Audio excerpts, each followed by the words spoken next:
Hello दोस्तों, मैं आपका दीपक सर और स्वागत करता हूं अपने YouTube channel genius club math bye दीपक सर। पिछले सेशन में आपने कॉइन्स के बेसिक क्वेश्चनों को देखा और जहां पे आपने सीखा किस तरीके से आप कॉइन्स की संख्या निकाल सकते हैं, वैल्यू निकाल सकते हैं। और आपके मन में चल रहा होगा कि सर कुछ मजेदार क्वेश्चंस और हो, कुछ हाई लेवल क्वेश्चंस और हो तो और मजा आता। तो आपकी उम्मीदों को आप जैसा कि जानते हैं दीपक सर कभी नहीं तोड़ते। तो आज कॉइन्स के ही हाई लेवल क्वेश्चनों को हम पढ़ेंगे और देखेंगे और कितने टाइप से क्वेश्चंस हो सकते हैं। तो तैयार है दोस्तों आप हमारे साथ? तो आइए सबसे पहला क्वेश्चन देखते हैं क्या है। चलिए पढ़ा जाए। कहा क्या गया है 50 पैसे 1 रुपए और 2 रुपए के सिक्कों का अनुपात 3:2:1 है और उसकी टोटल वैल्यू कितनी है 22। कहा गया है कि कितने 2 रुपए के कॉइन को जोड़ा जाए जिससे कि 1 रुपए को कॉइन को हाफ करने के बाद जो वैल्यूज बचती है वो 2 रुपए के कॉइन से कितना रिप्लेस किया जाए जिससे कि पूरी संख्या में वैल्यू में कोई चेंज ना आए। यानी यहाँ पे क्या कह रहा है दोस्तों कि हमारे पास जितने भी 1 रुपए की वैल्यू पहले आ रही थी अगर उसको आधा कर दिया जाए और उस आधे वैल्यू को 2 रुपए के कॉइन से रिप्लेस कर दिया जाए तो पूछा जा रहा है कि बताइए कि 2 रुपए के कितने सिक्के वहां पे लगेंगे। तो आइए सवालों को करते हैं, देखते हैं। चलिए सबसे पहले अगर मैं इस सवाल में देखूं तो सोचा जाए और एज एन स्टूडेंट जाना जाए कि सर सबसे पहले तो मुझे यही नहीं पता कि 1 रुपए की कितनी वैल्यू है, तो मैं सर आधा क्या करूंगा। तो हमारा पहला काम क्या हुआ कि सबसे पहले 1 रुपए के सिक्के के कुल कितने वैल्यूज होंगे वो निकालेंगे। तो आइए सवालों को करते हैं। हमारे पास क्या दिया गया है दोस्तों 50 पैसे 1 रुपए और 2 रुपए, ठीक। और हमसे कह दिया गया है इनका जो नंबर्स है वो नंबर्स कितना है दोस्तों, वेटेक इन द रेशियो, ये कितना है 3x ले लेते हैं और ये कितना है 2x ले लेते हैं और ये ले लेते हैं कितना 1x, ठीक है। चलिए अब अगर इसकी वैल्यूज की बात की जाए, ठीक, सीधे सीधे हम चाहे तो रुपीस में लेके बना सकते हैं, हम उतना करने ही नहीं जाएंगे। तो हम अगर सीधे सीधे यहां से बात करें तो हमें कितना मिलेगा 50 पैसे इंटू 3x यानी 300x, सॉरी 150x प्लस 1 रुपए का मतलब 100 पैसा यानी 200x। आप सोच रहे होंगे सर कहीं पैसे लेके बना ले रुपए, क्योंकि सवाल आपका है, आप जिस तरीके से जाना चाहे जा सकते हैं, ठीक है।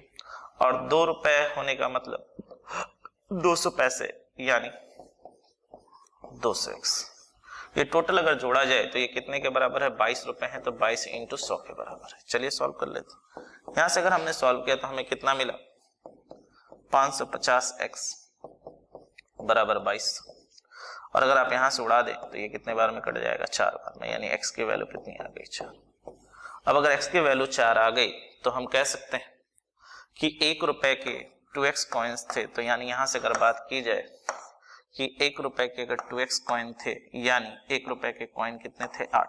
और अगर 1 रुपए के 8 कॉइन होंगे तो इसका जो वैल्यू था पहले कितना था 8 रुपए। आज सवाल के अनुसार कह रहा है कि इसे आप आधा कर दें, हाफ, यानी आज वैल्यू कितने हो गए 4 रुपए। और बाकी 4 रुपए को कह रहा है कि आप ये जो बाकी 4 रुपए बचा हुआ है उसे 2 रुपए से रिप्लेस कर दे। तो 4 रुपए बनाने के लिए ये तो कोरिया का बच्चा भी बता देगा कि कितने 2 रुपए के कॉइन चाहिए, तो सीधे सीधे आंसर होगा 2, ठीक। कुछ था सवाल में दोस्तों, खाली हवा बना के रखा था कि सर आधा कर दे रहा है, डबल कर दे रहा है, कैसे क्या करेंगे, कुछ नहीं करना था। 1 रुपए के जितने वैल्यूज आ रहे हैं उसे निकाल लेना था, उसको आधा कर देना था, जो भी आधा आ रहा है उसे 2 रुपए के कॉइन से रिप्लेस कर देना था। बन गए सवाल, हंसते हंसते कट जाए रास्ते और सवाल भी हमारा बन गया। तो हमें कहीं कोई दिक्कत नहीं, चीजें क्लियर है। देखिए सर ये आप पे डिपेंड करता है कि आप इसको पैसे में लेकर बनाएं, आप पे डिपेंड करता है रुपए में। मुझे दिखा कि 3/2 करके मुझे कैलकुलेशंस करना पड़ेगा, तो मैंने सीधे सीधे पैसे में लेकर सवाल को बना दिया। आप चाहें तो सीधे सीधे रुपए में लेकर भी सवाल कर सकते हैं, आप पे निर्भर करता है। तो बढ़े अगले क्वेश्चंस की ओर। यहाँ पे कहीं किसी को कोई दिक्कत नहीं, अगले क्वेश्चंस की ओर बढ़े। सेशन अच्छा लग रहा है, मजा आ रहा है, चीजें क्लियर हो रही हैं किस तरीके से क्या है। तो आइए बिना समय गवाए हम अगले क्वेश्चंस की ओर चलते हैं, आइए देखते हैं। चलिए कहा क्या गया, कह रहा है कि विजय के पास 1 रुपए 2 रुपए और 5 रुपए के कॉइन है जिसका अनुपात 3:2:1 है। और जब उन्हीं कॉइन्स को वो 3:1:2 के अनुपात में लेता है तो देखा जाता है कि उसके पास विथ हिम इस 15 रुपए की क्या हो जाती है, कमी हो जाती है, जब the total money with him is ₹15 less if he take the coin in the ratio case में 3:2:1 के रेशियो में लेता है। तो पूछा क्या गया है कि दोनों कॉइन्स के बीच कितने का, यानी दोनों कॉइन्स में 5 रुपए के कॉइन्स के बीच कितने का अंतर है। तो चलिए बना लेते हैं, फिर से एक बार क्वेश्चन पढ़ लें। विजय के पास 1 रुपए, 2 रुपए और 5 रुपए के सिक्के की संख्या कितनी है, 3:2:1 है। उसके पास कुल धन 15 रुपए से कम हो जाता है, यानी जो पहले का जो धन था वो 15 रुपए से कम जाता है अगर वो इसी कॉइन्स को किस अनुपात में ले ले, 3:1:2 में ले ले। तो पूछा जा रहा है तो दोनों स्थितियों में 5 रुपए के सिक्के की संख्या के बीच कितने का अंतर होगा। आइए सवाल बनाते हैं, एक लाइन में सवाल खत्म करेंगे दोस्तों, इसको मजा आएगा, ऐसे ऐसे तरीके सीखोगे कि बवंडर मचा दोगे। चलो देखते हैं, हमारे पास कितना था दोस्तों, 1 रुपए के कॉइन थे, 2 रुपए के कॉइन थे और 5 रुपए के कॉइन थे। सीखिए ना सर, सीखने की उम्र थोड़ी ना होती है, बट एक बार इस ढंग से सीखिए कि इसके बाद सिर्फ और सिर्फ रिवीजन हो, सीखना ना पड़े। हमारा काम आपके साथ वही है। मैंने फिर से कहा ना, इसके पहले में भी कहा गया था कि 4 दिन की चांदनी फिर अंधेरी रात, वो हमें नहीं करना है। हमें कठिन परिश्रम करना है, एक एक कॉन्सेप्ट को, एक एक लॉजिक को बहुत ढंग से समझ के पढ़ना है कि जिस तरह के भी क्वेश्चंस आए हम बहुत आसानी से उसे बना ले जाए। देखा जाए, आइए हमारे पास इनिशियली कितना था दोस्तों नंबर्स, तो हम कहेंगे सर हमारे पास 3:2:1 था, ठीक है। अब कितना कह रहा है फाइनली, कह रहा है सर 3:1:2। इसका मतलब 1 रुपए के सिक्के में कहीं कोई चेंजेस नहीं किया गया, लेकिन जहां पर 2 रुपए के 2 कॉइन होने चाहिए थे वहां 1 कॉइन है। इसका मतलब यह है यहाँ कमी कितने कॉइन की गई है, 1 कॉइन की कमी गई है, यानी 2 यूनिट की कमी होगी दोस्तों, बिल्कुल। और जहां पर 5 रुपए के 1 कॉइन थे वहां पे 5 रुपए के 2 कॉइन हो गए, यानी यहाँ 1 कमी हुई तो यहाँ पे 1 बढ़ोतरी हो गई, यानी 5 रुपए एक्स्ट्रा और बढ़ गया, यानी 2 रुपए के 1 कॉइन की कमी हुई, यानी 2 रुपए कमेगा।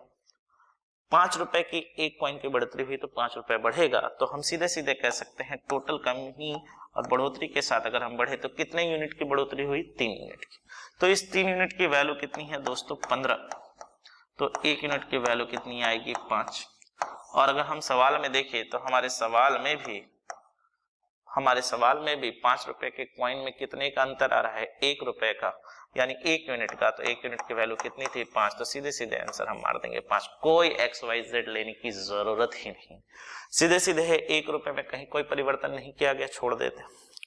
जहां पे 2 रुपए के 2 कॉइन लिए जा रहे तो वहां पे अब 1 लिया जा रहा है, यानी पहले वाले से दूसरे वाले में कमी कितनी की हुई, 2 रुपए की, क्योंकि 1 कॉइन कम चुका है। और 5 रुपए का कॉइन 1 बढ़ चुका है, यानी अब इसमें 5 की बढ़ोतरी हो गई, यानी टोटल की बढ़ोतरी कितनी हुई, 3 यूनिट की। 3 यूनिट की वैल्यू अगर 15 है तो 1 की कितनी होगी, 5। और यहाँ पर भी जो दोनों कॉइन्स के बीच परिवर्तन दिख रहा है वो 1 यूनिट का दिख रहा है, तो 1 यूनिट की वैल्यू कितनी आएगी, 5 आएगी। कहीं कोई दिक्कत नहीं, धज्जिया उड़ा रहे हैं सर, एकदम बिल्कुल, क्यों नहीं उड़ेगा। अरे हम और आप साथ हों तो क्या बात है, कहीं कोई दिक्कत नहीं। बढ़े अपने अगले क्वेश्चंस की ओर, आइए देखते हैं। तैयार हैं आप दोस्तों, मजा आ रहा है, सेशन समझ में आ रही है किस तरीके से क्या किया जा सकता है। तो आइए अगले क्वेश्चंस को देखें, पढ़ते हैं। चलिए क्या कहा गया है, ए बैग कंटेन 50 पैसे, ए बैग कंटेन 25 पैसे, 50 पैसे और 1 रुपए का कॉइन, जहां पे कुल कॉइनों की संख्या कितनी है, 220 है। और कहा जा रहा है जो टोटल अमाउंट जो उस बैग में है वो कितने हैं, 160 है रुपीस होगा यहाँ, ठीक है, रुपीस 160 है। चलिए कोई बात नहीं। साथ में ये भी बता दिया गया है कि 1 रुपए का जो सिक्का है वो 3 गुना है 25 पैसे के सिक्के से। तो पूछा जा रहा है कि 50 पैसे के कितने सिक्के होंगे। बेहतरीन question, one of the best question to be solve, one of the best question of the coins. फिर से एक बार रिपीट कर रहा हूं, ध्यान से देखिए।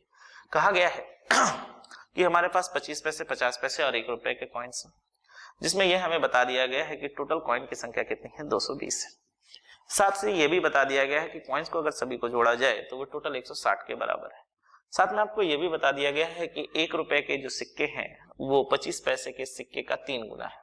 तो पूछा गया है 50 पैसे का सिक्का क्या होगा। अगर इस तरह के क्वेश्चंस अचानक दे दिए जाए तो मैक्सिमम स्टूडेंट कहते हैं sir can not be determined, होगा सर क्योंकि 50 पैसे के बारे में तो कुछ कहा ही नहीं है। अरे मेरे भाई रुको जरा, सब्र करो, सवाल बनाने का तरीका तो देखो। आपने तो खाली वही चकाचौंध में पढ़ लिया 20 25 ये संख्या होगी, ये होगी, ये होगी, कहाल खत्म। इसीलिए तो मैं पार्ट 2 आज आपके लिए लेकर आया हूं कि आप जानिए कि क्वेश्चंस के लेवल कहां तक जा सकते हैं, किस तरीके से हो सकता है। तो तैयार है आप इस क्वेश्चनों को बनाने के लिए? आइए देखते हैं।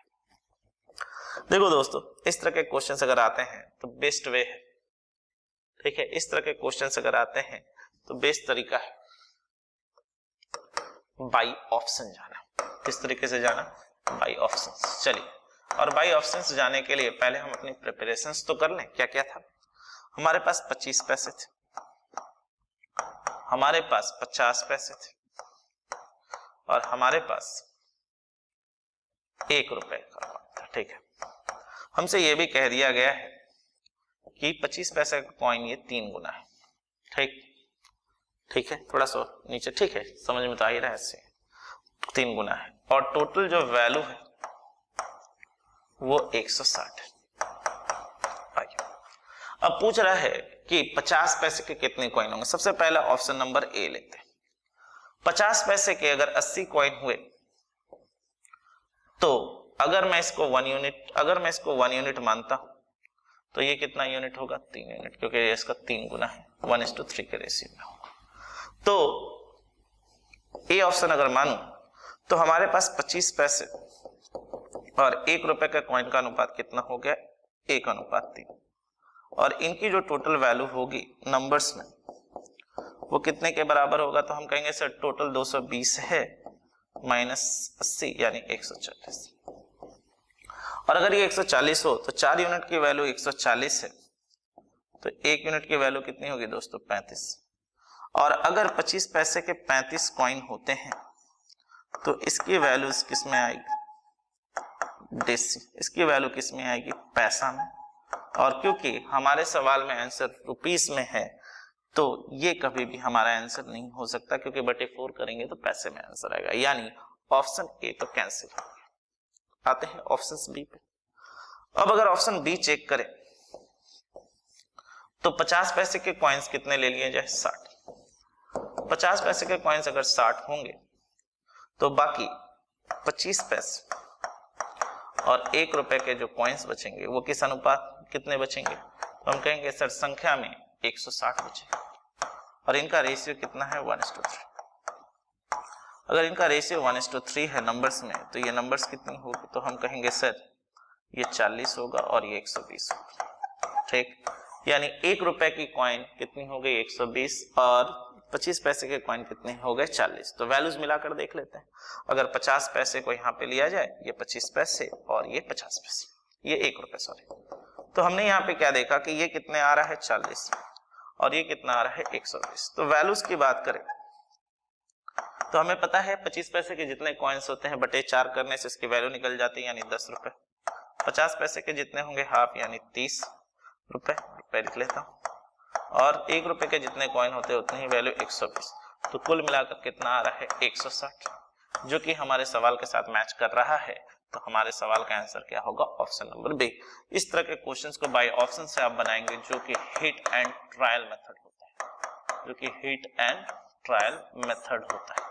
तो उम्मीद करता हूं बड़े मजे से आपने हर एक तरह के सेशंस के क्वेश्चंस आपने देख लिया, और आज के बाद कभी ये मत कहना कि सिक्के हमें परेशान करती हैं। जी नहीं, सिक्के नहीं, सिक्के के प्रश्न आपको परेशान कर रहे थे, क्योंकि आपने आज तक बेसिक लेवल के क्वेश्चनों को किया था। इस तरह के हाई लेवल जोन के क्वेश्चंस आपने कभी नहीं किया था। तो देखिए, सीखिए कि किस तरीके से आपके एग्जामों में ये सब क्वेश्चंस रहते हैं, और जो कि इतना आसान है फिर भी आप परेशान रहते हैं। तो उम्मीद करता हूं कि आज के इस सेशन के बाद जो आपको बताया गया, जो समझाया गया, अब आपको पॉइंट्स में परेशानी नहीं होगी, और गाने का भी आप भरपूर फायदा उठाएंगे। क्यों पैसा पैसा करती है, क्यों पैसे पे मरती है। क्लियर है? तो बस आज के लिए इतना ही, इजाजत दीजिए, धन्यवाद। और जैसा कि मैं बार बार कहता हूं, शेयर और लाइक तो ठोकते रहिए दोस्तों। धन्यवाद।